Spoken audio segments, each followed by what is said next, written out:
Film ఇండస్ట్రీలో ఉన్నారు, work చేశారు. బట్ ఫిల్మ్ రిలేటెడ్ వీడియోస్ చాలా రివ్యూస్ చెప్తున్నారు.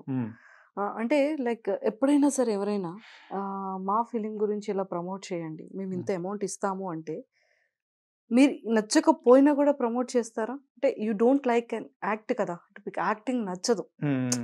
బట్ కొన్ని వాటికి రివ్యూస్ చెప్తూ ఉంటారు. బట్ అది ఏంటి, అది మీ జెన్యూన్ రివ్యూనా, లేదు అంటే ప్రమోషన్ పరంగా మనీ ఇచ్చి మీకు రివ్యూ చేయించుకుంటారు? గజం కేవలం 500 రూపాయలతో 1210 గజాల భూమి కేవలం 6 లక్షలు మాత్రమే. నేను ఇప్పుడు దాకా యాక్చువల్లీ మనీ తీసుకొని ఎప్పుడు రివ్యూ చెప్పలేదు. నా ఆనెస్ట్ ఒపీనియనే చెప్పా. మనీ ఇస్తామన్నారు, బట్ నేను చెప్తాను ఏంటంటే నేను మనీ తీసుకోను. I will promote your film. Cinema release అవ్వకముందు ప్రమోట్ చేస్తాను. క్రియేటివ్లీ ప్రమోట్ చేయడం నా బాధ్యత, మీకు రీచ్ తెప్పించడం నా బాధ్యత. చాలాసార్లు రీచ్ వచ్చింది సినిమాకి, సక్సెస్ఫుల్ అయ్యే సినిమా బాగుంటే సక్సెస్ఫుల్ అయింది, బాగాలేకపోతే ఫెయిల్ అయింది. మన చేతిలో ఏముండదు కదా, మనం రీచ్ తెప్పించడం మన బాధ్యత. సో అలా చేశాను.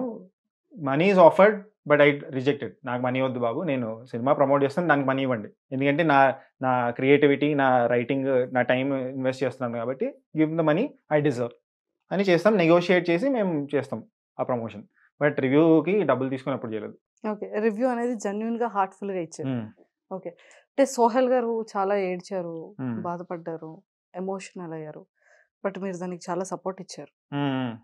సో అంటే అది హార్ట్ టచింగ్ అనిపించిందా? అంటే లైక్ ఎగ్జాక్ట్లీ దానికన్నా ముందు సోహెల్ గారు కాల్ చేసి ఇలా ట్రైలర్ రిలీజ్ అయింది, నువ్వు ట్రైలర్ రియాక్షన్స్, ట్రైలర్ ఎలా అనిపించిందో వీడియోస్ పెడతావా, పెట్టు అని చెప్పారు. నేను ఐ థాట్ ఓకే, నాకు ట్రైలర్ అంత నచ్చలేదు. సో అది ఫోర్స్ఫుల్లీ ఎందుకు చెప్పాలి నేను నచ్చిందని. సో అలా చెప్పలేదు నేను. సో తెలిసిపోద్ది కదా ఫేస్లో, ఐడేదో ఫేక్ తున్నాడని చెప్పి తెలిసిపోదు. బట్ నేను ఆ వీడియో చూసినప్పుడు ప్రీ రిలీజ్ ఈవెంట్లో ఆయన నీల్ డౌన్ చేసి చెప్పారు కదా, అప్పుడు నేను అరే ఇంత కష్టపడుతున్నాడు, ఈయనకు మనం ఏదో ఒకటి చేయాలని చెప్పి వీడియో పెట్టా, ఆనెస్ట్లీ పెట్టా. ఆ ఆనెస్టీ మీకు కనిపిస్తుంది ఆ వీడియోలో. అదే నేను వేరే వాళ్ళకి చేయాలంటే నేను డబ్బులు తీసుకుంటా, because I'm promoting your film కదా. బట్ నేను తీసుకోలేదు, మనీ తీసుకోలేదు, చేశా. బట్ ఇప్పుడు సినిమా బాగాలేదని కూడా రివ్యూ పెట్టా. సో అది అదే, ఇది ఇదే. సో ఇప్పుడు ఏంటంటే there is controversy going on that Sohel గారు నన్ను తిట్టారు, చాలా ఇంటర్వ్యూస్లో తిడుతున్నారు అదంతా, అండ్ దానికి కౌంటర్ కూడా ఇచ్చాను నేను. సో అలా ఉంటుంది.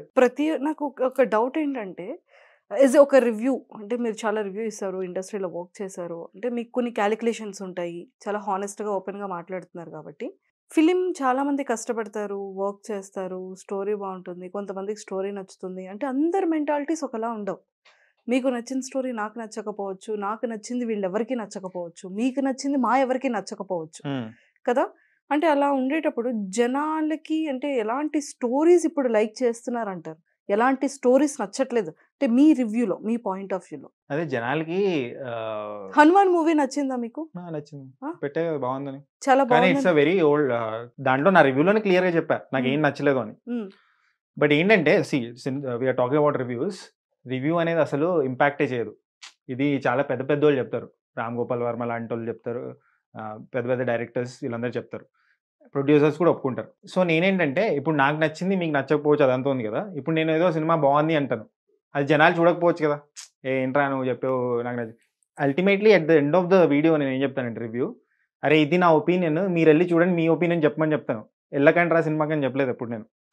So reviews don't matter. Cinema అంటే వాట్ ఐఎమ్ టాకింగ్ అబౌట్ అంటే ఎలాంటి సినిమాలు నచ్చుతాయి చెప్పడం వల్ల ఇంపాక్ట్ అవుతుంది అన్న. బికాస్ ఎంతమంది ఎన్ని రివ్యూస్ చెప్పినా జనాలు ఆ టైంకి సినిమాకి ఖచ్చితంగా వెళ్తారు, టైం పాస్ చేయడానికో, బోరింగ్ అనో, లేకపోతే వాళ్ళకి నచ్చింది ఏదో ఒక దాంట్లో. అంటే రివ్యూ అనేది నాకు తెలిసి ఫిలిం మీద ఖచ్చితంగా ఒక బ్యాడ్ రివ్యూ, ఒక నెగిటివ్ రివ్యూ అనేది మూవీ వరకు వెళ్లకుండా చేస్తుందని దాన్ని నేను బిలీవ్ చేయను, ఓపెన్ గా చెప్తున్నా. అంటే మీరు నమ్ముతారా? అంటే రివ్యూ వల్ల నిజంగా జనాలు థియేటర్ వరకు వెళ్ళారు? నేను నమ్మను, అదే చెప్తుంది నేను. కంటెంట్ అనేది ఎక్కడో దగ్గర, లేకపోతే ఒక సాంగ్, ఒక కామెడీయో, లేకపోతే వాళ్ళకి నచ్చిన ఒక ఆర్టిస్ట్ ఉండడం వల్ల, లేకపోతే ఆ 2.5 hours ఎంటర్టైన్మెంట్ రిలాక్స్ కోసము, అది బాగున్నా బాగోలేకపోయినా జనాలు థియేటర్ వరకు అయితే వెళ్తారు. సో అది కాదు నేను అంటుంది. అంటే ఇప్పుడు ప్రెసెంట్ నవే డేస్ లో జనాలకి ఎలాంటి ఫిలిమ్స్ ఎక్కుతున్నాయి అనేది. అంటే వై? బికాస్ హనుమాన్ మూవీకి వెళ్ళేటప్పుడు అందరూ కూడా లోపలికి వెళ్ళేటప్పుడు బాగుంది అంట అన్న దాంట్లో వెళ్ళారు. Talk, mouth publicity.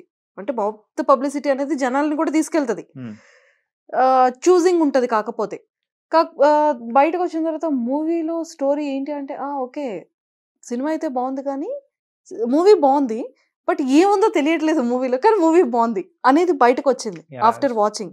సో అదే నేను చెప్తుంది ఏంటంటే, పీపుల్ ఆల్సో షుడ్ ఈ రివ్యూస్ ఇవన్నీ చూస్తారు. ఆ రివ్యూస్ కూడా ఎందుకు చూస్తారు, అరే వీడి ఒపీనియన్ ఏంటని చూస్తారు అంతే. ఈ దీంతో సినిమాకి వెళ్ళే వాళ్ళు ఉంటారు, దీన్ని బట్టి బేస్ చేసి వెళ్తారు. బట్ నేనేమంటున్నా అంటే పీపుల్ ఆల్సో షుడ్ రియలైజ్, వాళ్ళు నేను సొంతంగా నాకేమనిపించిందో చూడడానికి వెళ్ళాలి.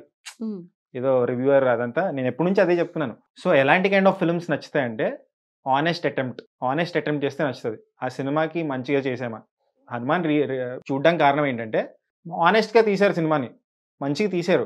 ఆ టెక్నికల్ వాల్యూస్ కానీ మ్యూజిక్ కానీ అదంతా బాగుంటుంది, ఎఫర్ట్ పెట్టినట్టు కనిపిస్తుంది. ఎఫర్టే పెట్టకపోతే చూడరు, ఆ ఆథెంటిసిటీ తీసుకోవాలి. ఇప్పుడు పుష్ప లాంటి సినిమాలు ఎందుకు హిట్ అవుతాయంటే ఆ వరల్డ్ని క్రియేట్ చేయాలి, ఆ కొత్త ప్రపంచంలోకి తీసుకెళ్ళాలి జనాల్ని. సో అది చాలా ఇంపార్టెంట్. అదే లేకపోతే టైమ్స్ చేంజ్ అయిపోయాయి. కోవిడ్ తర్వాత ఏంటంటే మన సేమ్ రొట్టా సినిమా కాన్సెప్ట్ తీసినా లేకపోతే కొత్తగా చూపించకపోతే, ఎందుకంటే వరల్డ్ అంతా చూపిస్తుంది కదా, వరల్డ్ సినిమా అంతా. కొరియన్ ఫిల్మ్స్ చూస్తారు, మలయాళం చూస్తారు, యుగాండాలో ఉంటే సినిమా చూస్తారు, నైజీరియన్ ఫిల్మ్స్, ఏ ఇండస్ట్రీ సినిమా వదలరు. So people have become more aware of world cinema. So అప్పుడు మనము కొత్తగా చేయాలి, కొత్తగా అటెంప్ట్ చేయాలి. నేను కొత్తగా తీసినా చూడట్లేదంటే నువ్వు తీసేలా చేయాలి, ఏదో ఒకటి పబ్లిసిటీ అయినా చేయాలి కదా ప్రాపర్గా. అంటే ఏదో లోపం ఉంది అని ఒప్పుకోవాలి. వేరే వాళ్ళ మీద ఏడవడం కాదు, మీలో ఏం లోపం ఉందో అది తీసుకొని దాన్ని కన్స్ట్రక్టివ్గా ఎలా తీసుకుంటాం, దాన్ని మనం నెక్స్ట్ టైం కవర్ చేసుకుంటాం, అలా చేయాలి. నేను కూడా అదే చేస్తాను. ఇప్పుడు కామెంట్స్ కింద, వీడియో కింద కామెంట్స్ కొడతారు, చాలామంది నెగిటివ్ కామెంట్స్ కొట్టచ్చు. నేనేంటంటే అది ఫీడ్బ్యాక్ లాగా తీసుకొని okay how can I improve. Film మేకర్కి ఉండాల్సిన లక్షణం అది. అరే వీళ్ళు ఇలా చెప్పారు, ఓకే నెక్స్ట్ టైం మనం ఇంప్రూవ్ చేసుకుందాం అని ఫార్వర్డ్కి వెళ్తే బాగుంటుంది. అంటే ఇప్పటివరకు సీరియస్గా మాట్లాడేసుకుంటే లేదు, సీరియస్ ఏం లేదు, దిస్ ఇస్ ద ఫ్యాక్ట్. మీరు ఇంటర్వ్యూస్ చూస్తుంటారా? నేను ఇంటర్వ్యూస్ ఎక్కువ చూస్తాను, నాకు బుక్స్ చదవడం అలాంటి ఇంట్రెస్ట్ ఉండదు. అండ్ ఇంటర్వ్యూస్లో ఏంటంటే I like to understand people, I like the concept of human library. అంటే బుక్స్ చదివితే ఒక నాలెడ్జ్ వస్తుంది కదా, అది కాదు. హ్యూమన్ లైబ్రరీకి వెళ్తే బుక్స్ ఉంటాయి, బుక్స్ చదివితే నాలెడ్జ్ వస్తుంది. అలా కాదు, మనిషిని ఇప్పుడు మంజుషా గారితో మాట్లాడి ఆమె జర్నీ తెలుసుకుంటే నాలెడ్జ్ వస్తుంది. That is called human library. ఇప్పుడు రామ్ గోపాల్ వర్మ గారితో మాట్లాడితే ఆయన నాలెడ్జ్ నాకు వస్తుంది. XYZతో మాట్లాడితే I like that concept. So ఆ విధంగా నేను ఇంటర్వ్యూస్ చూస్తాను. అందరినీ నేను కలవకపోవచ్చు కదా, సో అందుకే ఇంటర్వ్యూస్ మీకైతే తెలుస్తూ ఉంటారు, యాంకర్స్ కానీ మొత్తం చాలా తెలుసు.